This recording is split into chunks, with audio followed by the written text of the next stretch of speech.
I have a video already explaining why people smoke more when they drink and why alcohol is so associated with smoking. And in a sense, it touches on why people are so afraid that when they quit smoking, they'll never be able to drink again. Well, in truth, there are a group of people who really won't be able to drink again when they quit smoking. It's the same people who couldn't drink before when they were smoking. People who have alcoholism issues or problem drinking issues, that smoking was neither here nor there. I mean, smoking was incorporated into the alcohol use. Yes, you smoke more when drinking, but the drinking itself was causing its own problems.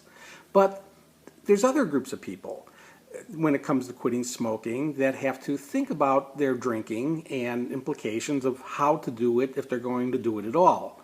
I have a very detailed article about this already, and instead of spending a lot of time in this video, because I would have to cover basically 5 very distinct groups of people, and those people are people who never drink at all, people who are social drinkers and true social drinkers, people who think they're social drinkers but they actually are problem drinkers, people who are problem drinkers, and actually just defining that term takes quite a bit of explanation, people who are recovering alcoholics and how smoking is tied in, or quitting may be tied into this process, and then people who are actively drinking who may want to quit smoking.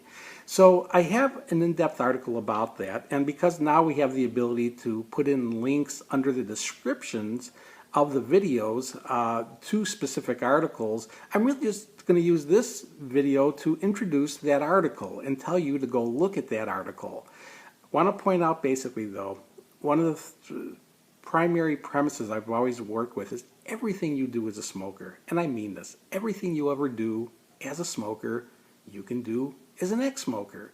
You want to get rid of this fear right away that you have to alter all these different areas of your life, things you did before you just can't do anymore. It's not true. Everything you did as a smoker, you can do as an ex-smoker. Drinking is one of those things. You may need to be careful when you're first getting into it, and that article will discuss that implication, but it can be done.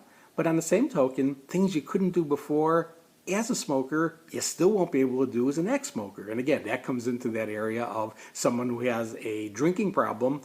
As a smoker, they can't all of a sudden just quit smoking and now they don't have a drinking problem anymore. That was an independent issue. That's a problem that still needs to be addressed the way that they were addressing it before. If it was being addressed, if they were off drinking and doing it successfully, they need to continue on that path. And people who have a drinking problem and were actively drinking, yes, they may need to be able to take some steps to fix that now that they've quit smoking.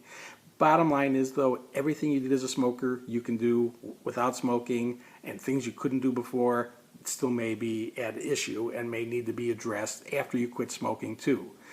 All that needs to be done to quit smoking though, and successfully stay off over the long term, is simply stopping and then making and sticking to a personal commitment to never take another puff.